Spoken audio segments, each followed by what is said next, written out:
should we come across aircraft wreckage, that it'll be much more obvious to us. It should be anyway. It should be more distinct and more and show up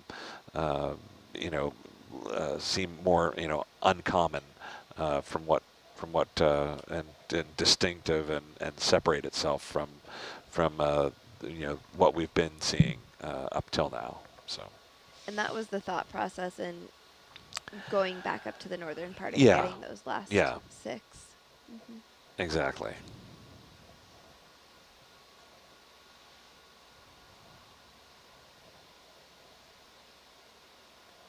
Oh, it looks like, oh, Austria. I read Australia, but Austria saw the partial eclipse of the moon last night. Very Oh, cool. good. Yeah. Right. Yeah.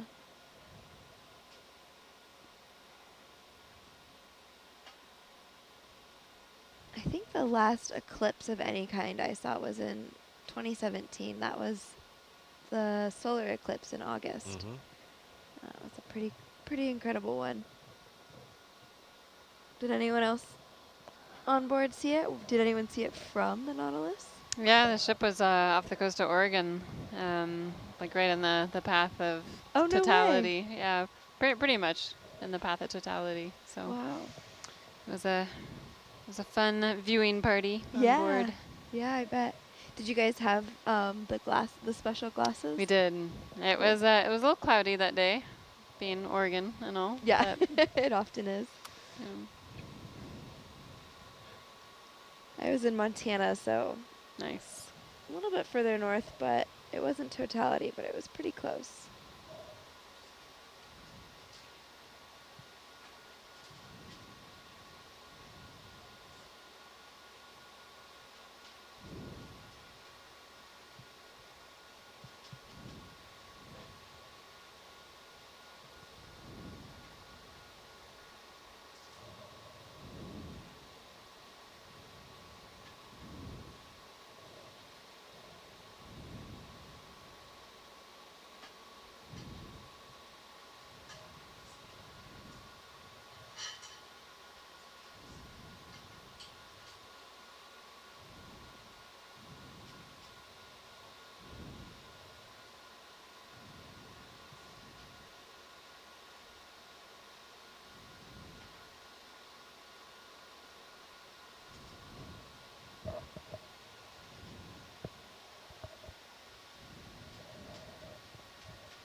Right.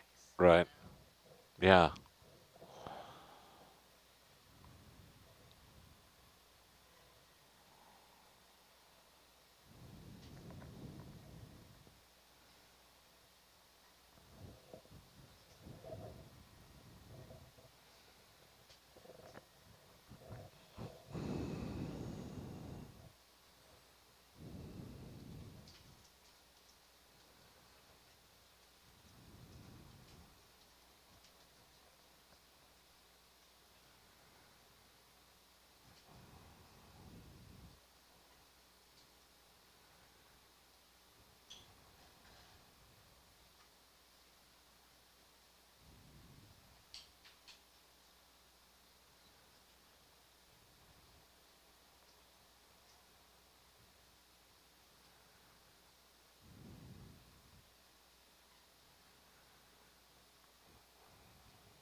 Right.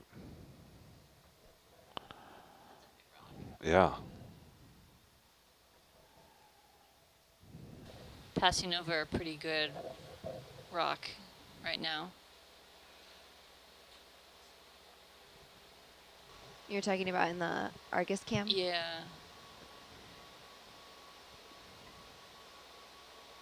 Are we able to sort of estimate the size of these rocks just based on what we're seeing, you know, from our distance from the seafloor? Catching them in the mesotech would probably be an easier way to do that.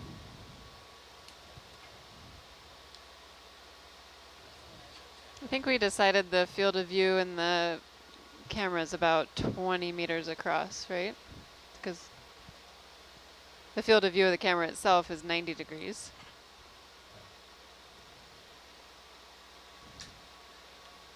So if you do a little math, I think it's about 20 meters across, taking up half the frame, 10-ish meters. That's a big rock.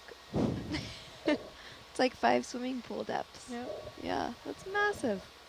That's how I measure everything in terms of like the deep end of the swimming pool.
So for anyone just joining us, this is exploration vessel Nautilus, and we are off the coast of Tutuila, American Samoa, scanning the bottom with sonar, side scan sonar from the Argus ROV, looking for signs of the wreckage of Samoan Clipper, a Pan American Airways Sikorsky S-42B flying boat that was lost in an accident on January 11th, 1938, with a crew of 7, including pioneer aviator Captain Edwin Musick. I'm Russ Matthews, president of the Air Sea Heritage Foundation, and I'm here with the Dee Dee Marks, a maritime archaeologist from Search Incorporated, and our entire crew here on the Nautilus from Ocean Exploration Trust. And we are bringing you live images of the sonar scan and the downward-looking camera from the Argus. As we work our way north, we've completed the southern area of our initial survey and are making our way north. We have a few more lines up there that we want to run, and in the meantime, we're taking advantage of this transit to angle the ship to pass by some of these earlier targets that we marked. We're going to image them from a different angle using the sonar to try and see how those shapes hold up. Do they still, maintain those characteristics that are suggestive of man-made objects rather than naturally occurring features on the bottom? One thing that really stands out to me is how much time it takes to, it just covering, in the grand scheme of things, a small portion of the ocean. But we've been at the same thing for days, and it really takes a lot of stamina from everybody involved. Yeah, it does. It's not quite the way that Hollywood or the novels will portray it. True exploration is a lot of tedium and a lot of persistence and just sticking with it and grinding it out and eliminating areas and moving forward. Especially in a situation like this where we are making our way into the unknown and trying to reach down into the depths and pull out the answers that have been waiting for 81 years. So yeah, we're employing a different technique. One that has been used successfully by Nautilus in the past, but it is by no means a standard methodology. But it's kind of a trade-off, between having the range, that's afforded by the sonar and we're towing at a slower speed than normal, but that's to keep Argus more stable, and also helps us with terrain avoidance. There's some relief to the bottom here in certain areas, and we don't want to risk running the vehicle into it. Fortunately, they have the forward-looking Mesotech sonar to warn us of danger, and we're going at a pace where we can certainly avoid any trouble ahead. But and our Argus pilot is doing a terrific job of keeping us at a pretty consistent altitude over the bottom, so that we get a good read on our sonar, and good, as consistent as possible. And one thing that is interesting about the search for the Samoan Clipper is that we're doing this sort of dual ability to side scan sonar, to have a video, showing us what's on the bottom of the ocean, and then going back and looking at these potential targets again after all of that. So it is, we have a general idea of where the Samoan Clipper is believed to be, but that's kind of it. It's just really a generalized idea. Yeah, and using, we've adapted Argus to this role. Normally, it is not used as a tow sled. It is, a camera and lighting platform that is supplemental to Hercules, and also acts as a tether management system and shields Hercules from the motion of the ship. You can see actually in the camera feed now that there's a certain bit of up and down that is transmitted along the cable attaching the ship, even though it's you know, she's several hundred meters behind us, and several thousand meters below us. That the wave action is still transmitted down into the depths. So, you know, when normally in normal operation, they would, you know, when we have a target identified and we're investigating more closely, we would have Hercules would be incorporated, and the two would work in tandem with Argus being the eye in the sky and supplementing the lighting and giving also giving the Hercules pilot an overview and assisting in their navigation as well. That is kind of cool to feel the ship rock and then to see that almost in real time down Right. below. Right. It's like a 4D experience. Yeah. Another you know, aspect of this, you know, for people looking at so you have the readout of the kind of the digital readout of what they call the waterfall display, where it's kind of moving from the top to the bottom of the screen. You have the two separate readouts. You know, those are different frequencies that are being sent out by the transponders on Argus, and as the name implies, it is a side scan sonar, so it is scanning, you know, out to the sides, out to port and starboard.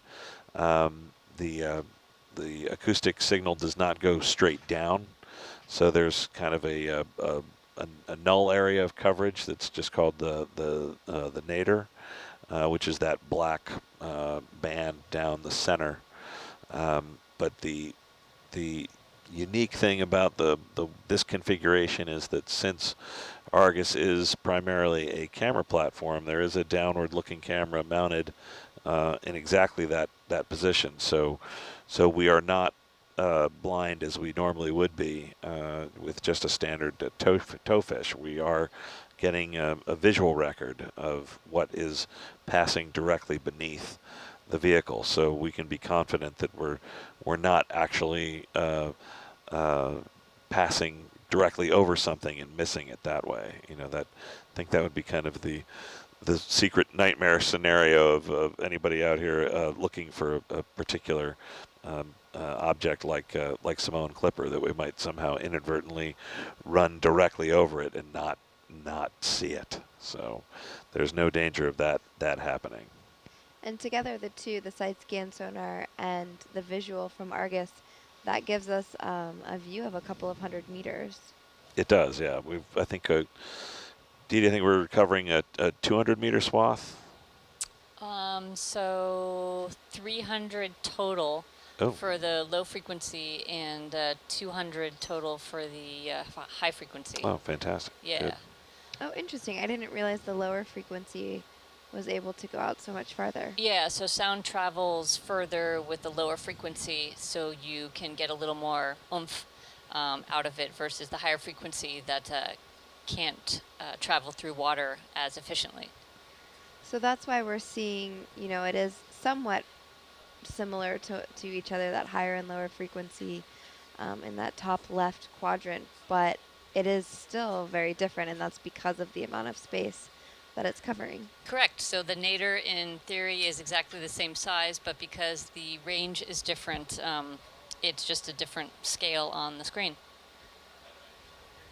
And what are we looking at just below it, that chart with all of the purple squiggly lines darting around?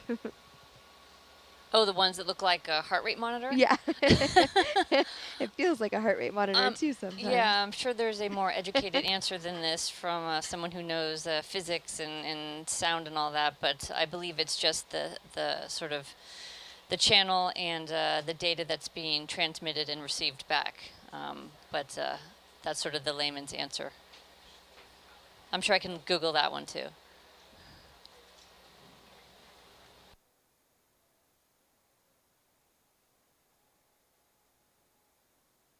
And this survey area that we're looking at is 2 square miles, and that's just over 5 square kilometers. So we've been at it since the first day. So we're about 2 days in, I think. Time kind of loses its draw from the control van. But we're getting there. Like Russ said, we just finished the last line in the southern part of the survey area, and we're heading on up to the northern part where there are 6 more lines that we'll be scanning. And on our way up there, we'll pass over a couple of targets that we found particularly interesting. We'll get a different angle from the side scan sonar of those that we can compare with the ones that we previously took, and our team will analyze those and determine if they are in fact as promising as we hope that they are. And then once we finish up that northern part, we may send Argus around to get some visuals of a couple of those points before bringing Hercules back down. And that's because it is a pretty time-intensive, or it can be a time-intensive effort to bring Argus all the way back up. It takes between 4 and 8 hours, and then bringing him and Hercules back down. So we might as well kind of be as efficient as possible when we have a camera on Argus down there. Yeah, we'll want to be certain that we're on aircraft wreckage before we reincorporate Hercules back into the system. But yeah, as you say, because we have the camera on Argus, we should be able to make that determination before we make the decision to put the system into full use. And then what does Hercules, once we have Hercules and Argus down there, what can Hercules kind of give us in addition to what Argus is already showing us? Well, I think Hercules has more freedom of movement. It can maneuver around much more easily on its own. It has, and in fact, we should probably get the Herc pilot in here to tell us about the capabilities of the vehicle, because it is quite remarkable.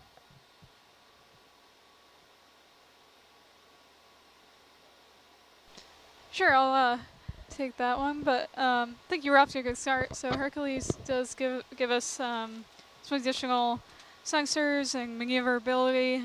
We can move in many more directions than we can with Argus and have much more control over those things. Also has 2 arms that we can use to perform different tasks as we sample from the seafloor or things of that nature. So it definitely gives us some more specific capabilities that we can use depending on what the goals are for the dive. How does the camera system on Hercules differ from Argus? The main HD cameras are actually exactly identical. They're the Zeus Pluses, serial numbers 1 and 2, and yeah, they're identical and interchangeable. Herc has more auxiliary cameras because there's more action, more stuff going on, but again, interchangeable tooling cameras, auxiliary cameras. Herc just has more. And I guess the difference is that the way you can position the camera around the subject. Yeah, you can get right up close with Herc instead of the standoff approach with Argus. Herc also has a pan as well as just a tilt, whereas Argus just has a tilt on the camera. Of course, both vehicles can move around, but the camera has independent control of the vehicle. Are the lighting systems similar as well? The which systems? The lighting. Herc's got all its lights up front, pointing down kind of in front of the vehicle. Argus's lights are underneath it, pointing way down. Herc doesn't have any underlights because there's no cameras looking really down. They're all more forward-looking.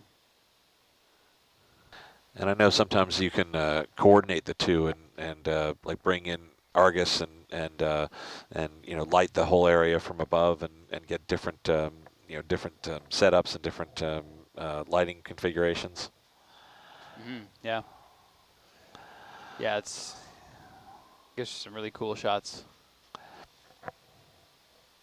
Yeah, I remember when we were working on the Independence and trying to light the airplane that was down inside the elevator shaft, and I'm trying to remember if we were trying to light it, either light it from the side and film it from above, or film it from above, or film it from the side and light it from above.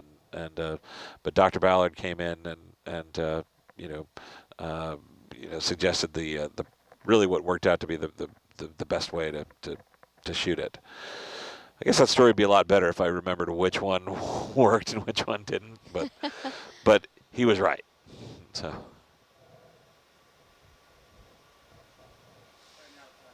I think it was light it from the side and film it from above. Yeah, those images provide such context too. You can really see, the depth of whatever it is we're looking at, and then having the scale of the two.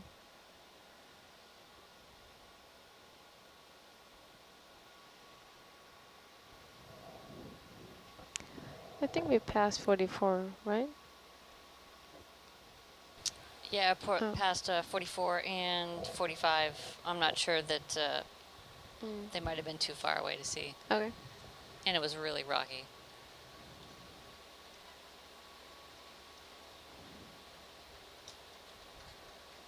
Oh, is this that same big rock that we saw earlier? Yeah, I don't think it would have been the same one. Oh.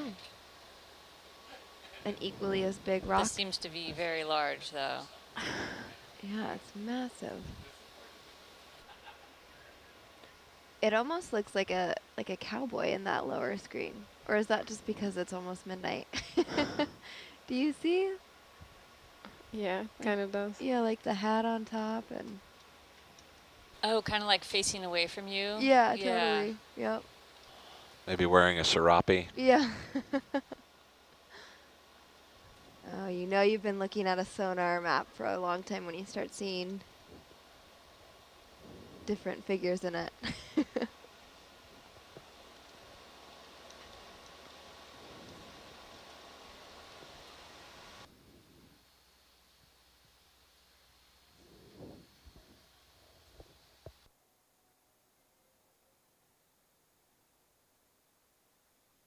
Yeah, sonar readout as Rorschach test. Yeah, right. I'm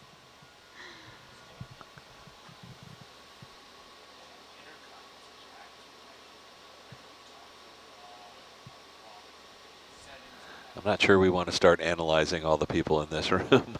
Yeah, I was just going to say. Probably safer not to. Hey, somebody else saw the cowboy. Cool. All right. Thank you. Thanks for validating that. Let's see. Looking at the map, we have most of Europe, or western parts of Western Europe lit up. A couple folks on the west coast of the U.S., a couple folks on the east coast of the U.S., and by folks I mean states. So UK, Netherlands, Turkey, Sweden, Russia, Israel, Finland, Germany, Switzerland, Canada, Belgium, and Barbados. Netherlands and Norway are almost always a sure bet. You get one of them. Turkey, right in. Yeah. Hey, Turkey.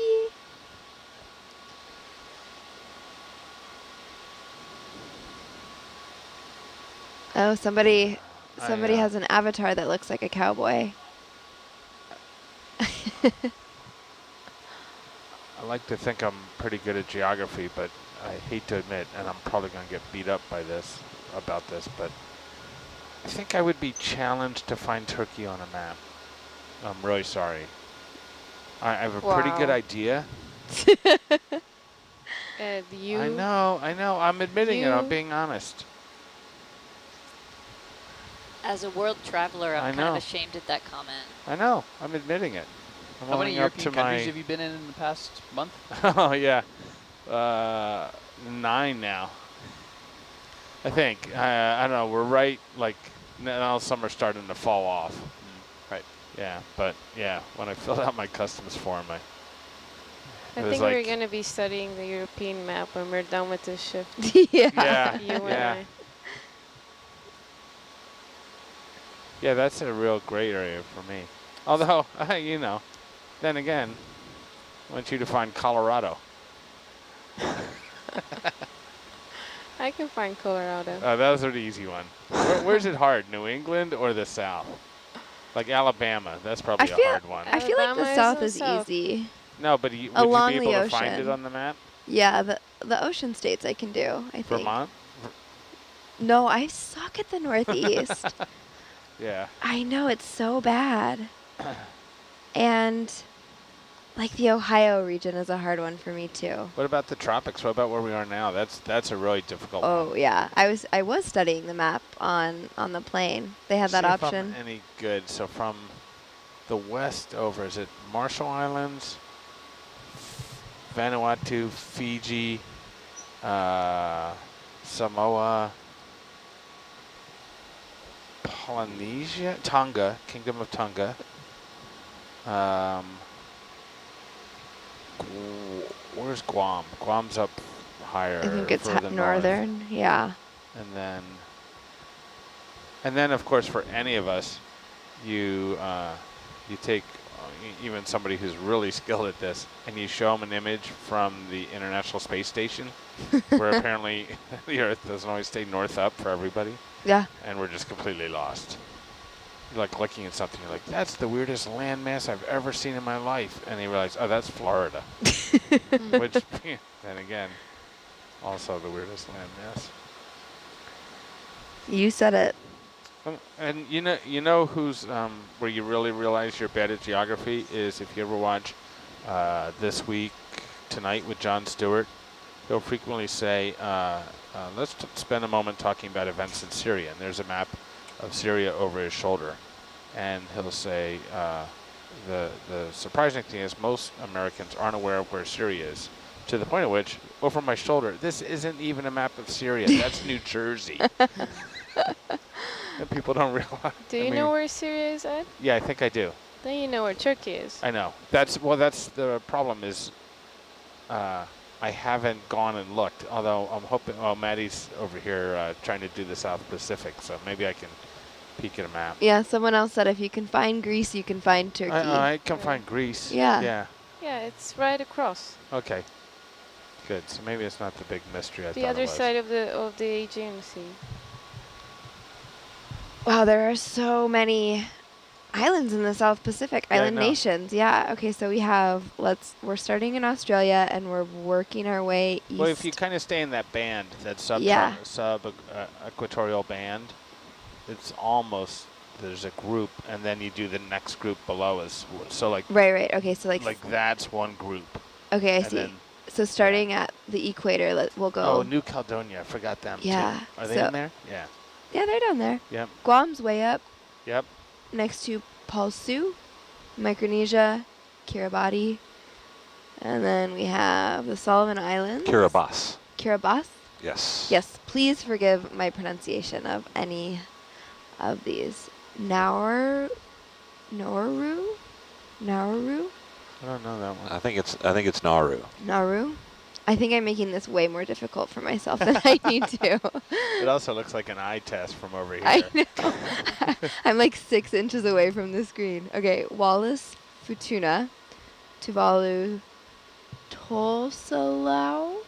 I don't know that one. Can I go back to that Kiribati, Kiribati thing for a sec? I Yeah. thought it was Kiribati was like Kiribati people live in Kiribati. Is that I not know true? they're Kiribati are the people, and Kiribati is the nation. This is yet another one of those things where what you think something was called your whole life, like Munich, and then you go there and you're like, why don't they call it what I was taught it was called? Right. Or not. Why don't they spell it the way I was taught it was? Right. Right. But wouldn't that be a different language then? Yeah, it is. So Yeah, when you're but speaking in English, it's different. Like Oh, you that's don't a call it fair point. Mexico, you call it Mexico in English. It doesn't mean it's wrong to call it Mexico. Right. This is a different language. Okay. Trying to think. There's some other examples. Germany's of a good that. example. But Vienna. Germany is name. Deutschland, Yeah. Yeah, Deutschland. but we But say Germany is not incorrect. It's just the English word for that country. Yeah. So I wonder how that plays into Kiribati. Hmm. I don't know. I don't know the answer. I'm There's not- one. Well, I think a lot of these are the Western names of them too, right? Right. Like, Yeah, it's the Tungaloo pronunciation of Gilbert's is Kiribati. Kiribati. Cool. Wallis is also not the That's the western name So of yeah, when it was a British colony, it was the Gilbert and Ellice Islands colony, but now it's Kiribati. Kiribati. One of I've been off boat for a while, so my Captain Cook history is a little rusty. One of the areas that Cook found, the native people came out to the boat as his longboat was coming into the reef, and they were yelling this word at him, which he assumed, or his men assumed they were saying telling them where they were, and that was what they called the island. But in the native tongue, what they were saying to them was go around, because they were going right through the reef. Oh gosh. Yeah, so yeah. Not go away. yeah, so it was go around, go around. Go around. What island was that? Or nation? I don't remember. Yeah, I have to yeah. brush up on I'm usually quite proud of my Cook knowledge, but I have to go back to the journals now. Or you could always read Blue Latitudes by Tony Horowitz or Further Than Any Man by Martin Dugard, and you would find that little tidbit in either one of those books. Oh, maybe I'll put them on my reading list. I've got a copy of each on the boat. You do? Any boat I've ever been to has a copy of both those books. Yeah. All right, I will finish one of them. Yeah. Can't be an ocean explorer without knowing something about what I consider one of the greatest explorers of mankind. Okay, you're going to have to hold me accountable to this. Yeah. But I will finish one of those books by the time we get off this All right, boat. so Farther Than Any Man. Let me actually, Blue Latitudes is more accessible because it's kind of a travel journal and Cook history. Okay. So Tony Horowitz goes and revisits places and significant places in Cook's life and voyages. Cool. And then relates why it was important and what happened and what. So that's probably more accessible. And I know the copy's still down there because somebody else just finished it on the last leg. Cool. Yeah. I'm into it.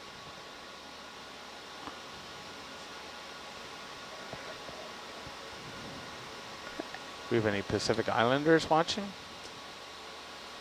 It's kind of hard because you need a microscope with that map. I know. Samoa and American Samoa have just been kind of popping in and out. Well, that's a bit of a problem because the way IP addresses resolve and the ways people get access to the internet may not resolve to the correct place. We were wondering that actually because some, I'd do the country shout out and then some people would tune in and be like, wait, you missed me. Right. Yeah. And I've tried it at home. I've set my VPN to some obscure location and then looked at the map and I don't see it. And it came from where you actually were, not from your obscure location? The obscure location just never made it through. Oh, interesting. That country's internet is probably entirely provided through the next largest community, yeah.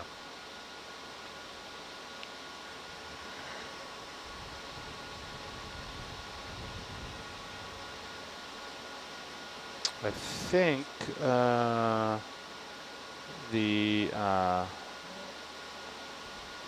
was it the Pacific Games? Yep. Are just wrapping up this. I think they go until the 20th, Yeah, that was cool to see. Pan-Pacific Games, I believe. Pan-Pacific, yeah. Got to see some of the athletes and the officials when we were in Samoa. Yeah, and the whole island was decorated with really posters and like pride of. People had flags from Fijian flags on the back of their car if that's where they were from. Yeah. Or the front porch was all. Yeah. Yeah. We had a couple teams on our flight over from Auckland actually. Oh right. Yeah. I saw New Caledonia rowing team out. I just didn't see any Tahitians though. I didn't see any Tahitians. Which, hoping to use my exceptionally limited Tahitian vocabulary, but I have to wait for another trip. Saw a lot of Guam jerseys as well. Yep. I have been there. Period. Yeah, I've wanted to take the United Island Hopper all the way to the end and visit Guam and understand there's some pretty spectacular diving in Apra Harbor. Right. I got on a plane once in Kwajalein. I think it starts in the Philippines and works its way to Honolulu. And sat next to a lovely older Filipino couple who had no idea they had bought a ticket on the island hopper route. Oh no. Oh no. And they were like 28 hours into their journey. Oh wow. Oh. So do you have a little bit of a layover at each island? Is that how Yeah. it works? And then you Yeah. can pop off and explore? So like you go from Quadj to Majuro and you go inside the airport and you buy a sandwich and you wait an hour and then you get back on the plane and then you go to the next. Seems like a lot of work for just an hour. So Like an hour. yeah, well there's people leaving and they fuel and bags going on. Yeah. Okay, CNN says that aviation geeks call it the holy grail of flight routes. It's a picturesque commute. This looks amazing. How have I never heard of this before? The island hopper? Yeah. 7 islands, 16-hour flight. It operates 4 times weekly.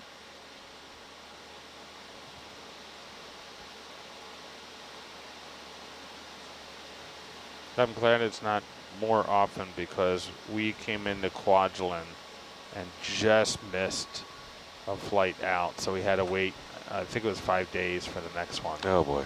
Oh, what are you kidding me? That was wonderful. I was going to say bummer that for was you. Wonderful. That was Gilligan's Island.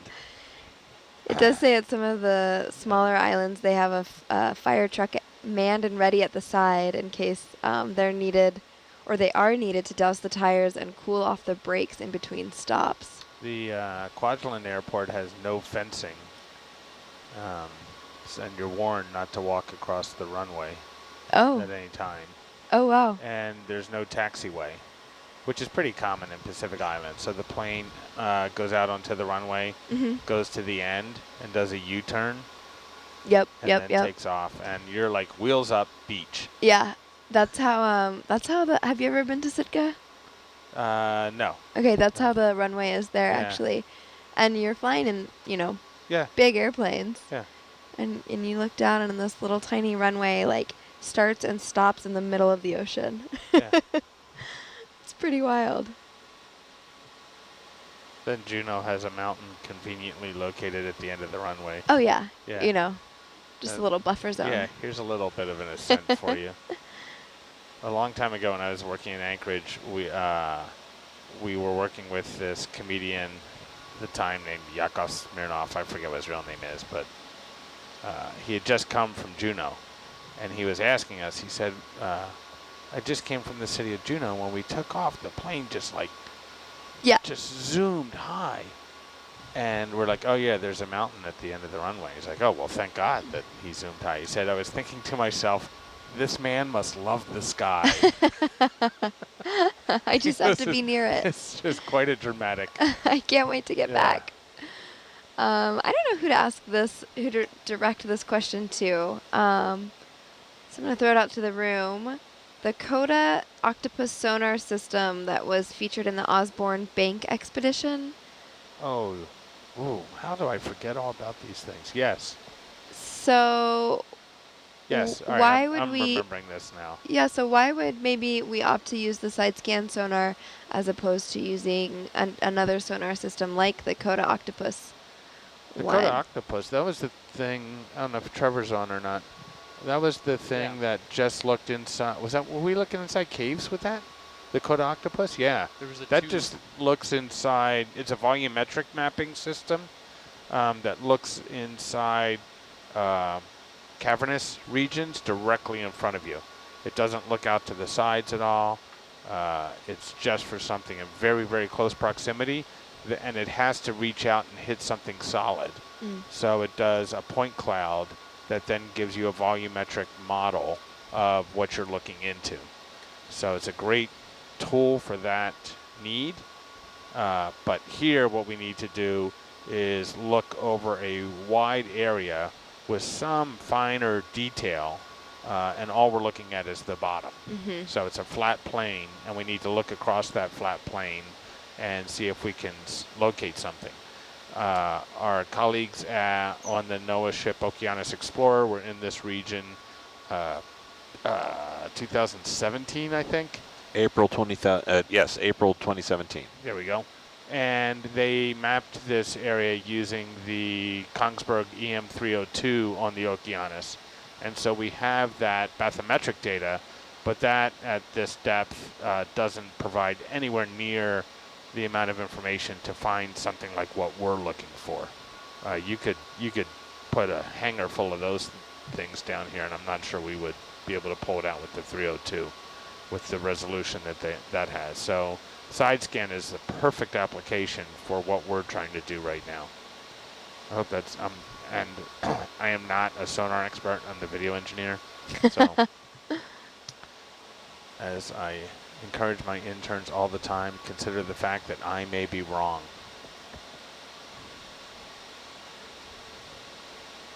Yeah, so the side scan sonar has a reach, Dee Dee, the lower frequency up to around 300 meters and the top 200 meters. Yes, that's what we have the settings at. Those can be adjusted based upon, what is receiving the best signal. And I believe you were correct, Ed, with the Coda Octopus. I've known that to be used once you have a target for close order mapping of a specific shipwreck per se, not for searching for a target, searching for a shipwreck or airplane. Yeah, it would a great application for that. Like if we were at an aircraft carrier on the bottom and we were at the elevator and wanted to get an idea of what was in the hangar, Coda Octopus would be a great tool for that. But that's part of what OET does, is we are helping to develop new and innovative tools and technologies to push the boundaries of ocean exploration while we educate and motivate the next generation of scientists, engineers, technicians, pilots to use these technologies. Right, and it wouldn't be called the search for the Samoan Clipper if we weren't, in fact, looking for it.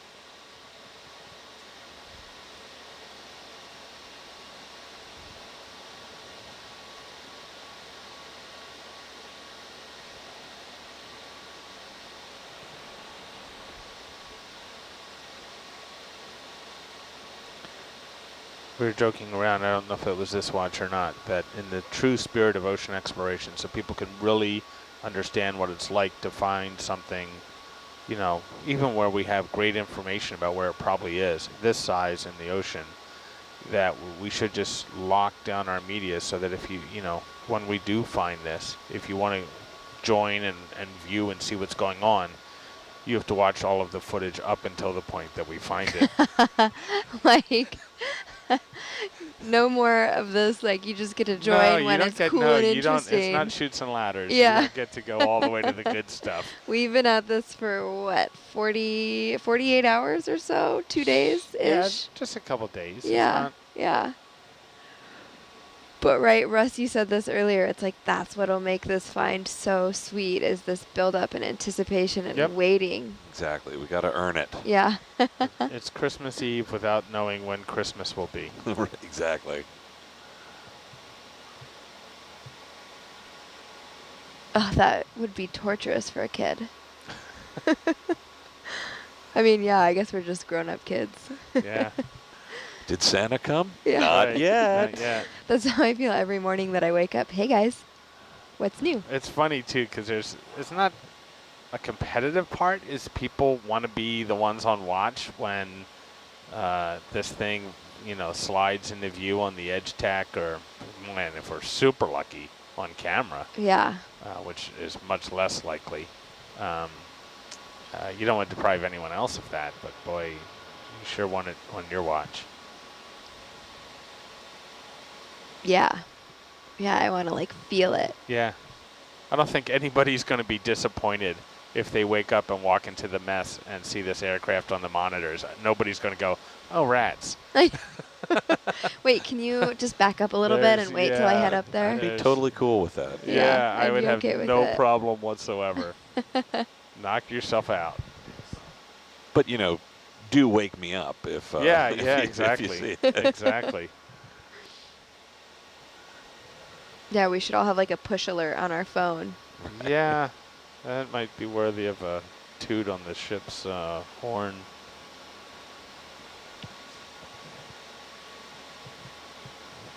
And then well, I mean, we're not talking about hopefully a large area, but it's still the grueling protocol that's a necessity. You just can't go for the good bits, and you really have to get an informed understanding of what you're looking at and where it is, and be very, very thoughtful and cautious. Right. But that's what we do. Yeah, absolutely. I hope we didn't just jinx all of ourselves by saying that we hope we're on watch when it's discovered. Right. Nah, not at all. Boy, there's quite a rise up, almost right on top of one of those lines up further north. Like a mini seamount or something. Mm-hmm. Probably mini, but.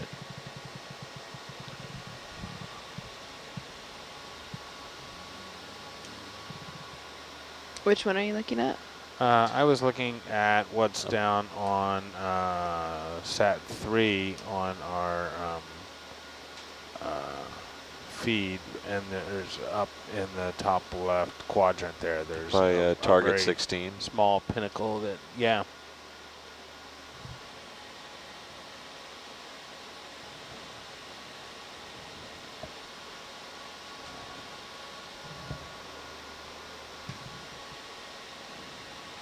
Oh, a little red floaty thing. Shrimp. A shrimp? Hmm. If anyone's seen the film, I guess I'm calling it, that Vulcan Productions released about the Lexington, there's a lot of this in there, what we're doing right now. Mm-hmm.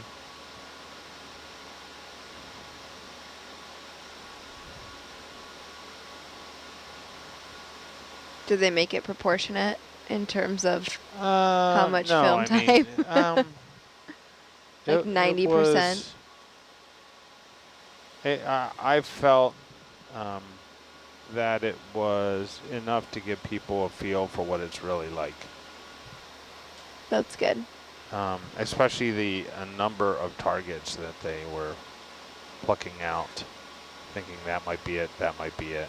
How many did they, I mean, were they, I just don't recall. lot, It's been or- a while since. yeah. I mean, they put that out fairly recently, but, Yeah. but of course I was right on top of it. yeah. That's a homegrown venture for where I live.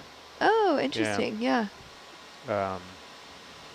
The departing video engineer came from that background.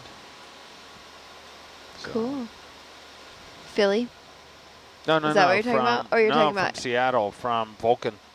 Oh, Yeah, I didn't realize they were in Seattle. He worked in the luxury motor yacht world for that employer. Yeah, I think they had a much larger box to scan, you know, based on Yes, just the yeah. varied logs of the different participants in the battle and where they had indicated they They thought, also had different Lexington was tools too. lost. They were using AUV as well. Yes.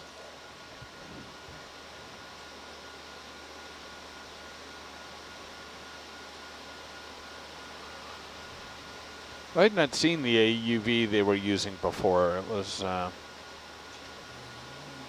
interesting looking.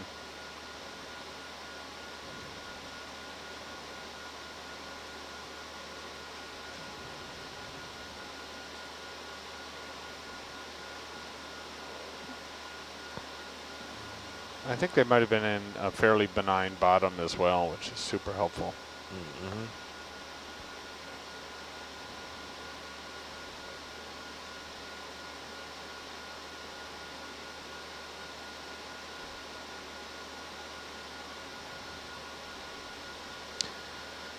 Yeah, on the one hand, the fact that we're, you know, close enough offshore that we can make out the landmass and make out, you know, distinct landmarks, you know, give you confidence that that the searchers at the time could estimate their position more precisely. But at the same time, you know, we're fairly And to do it twice. sure.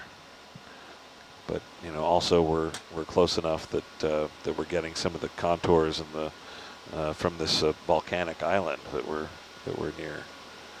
I love when people are able to go back and find a Latin long and of some historical event they're trying to locate, but then they also go and they ground truth the individual who came up with that reading, and to see if their other work was consistently on or consistently off. Did this person always give accurate, or did they tend to slew north or whatever? That's real detective work there. Yeah.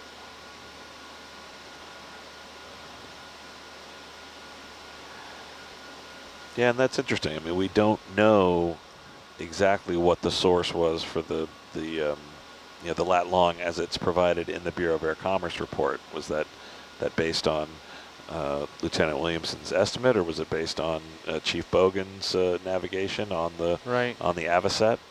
Was it did they composite those together? And then the next morning, or the second time they went out and saw the oil slick, right? Were they actually checking the location, or were they just saying, "Yep, it's still there," without defining there? Well, yeah, from my understanding, yeah, it's on the day of the accident, within a few hours, Lieutenant Williamson is airborne and he overflies it and he sees the oil slick, and then the orders are for the Avocet to proceed 12 miles north of Tapu Tapu Point, and so I always assumed that it was based on the Avocet, the position where it was the following morning, and then or perhaps Lieutenant Williamson overflying the area at dawn, and perhaps noting that if the Avocet was at what appeared to be the source, the fixed end of that oil slick, that maybe that would be the logical spot for them to calculate their position. But it's still, we have providing that most of our assumptions are sound. They're within sight of land, so we're not 200 miles off. Right. No, they hadn't been navigating for a week at sea outside of land. They have. And this was a known point. They Yes. didn't just make up a name for a landmass. Right. Exactly. Is that another large rock there on the right-hand side? I don't see it on, or I didn't see it on Mesotech. It's a little squiggly. You had anything up there? Oh. You got any Almost targets looks like over a there? depression instead of a rock slightly. Yeah, I'm surprised nothing's coming up on Argus's sonar. Could be just barely high enough, and then with a depression in the middle. Almost like there's something just there in that there's the curved and the light, like where it's just goes into shadow, and there's something kind of lurking. And I'm not sure I right get on the edge. I get the scale from the nadir out, but I'm not sure I understand. If this, let's just say that we set down an aircraft of the same size, and we went over it with the side scan right now, how large would it appear on those displays? Would it occupy a tenth of it, a half of it? Well, the wing measured 118 feet long, so if the wing was intact, it would take up a pretty good chunk of the... But from top to bottom, what's the scale there? Oh, top to bottom? Yeah.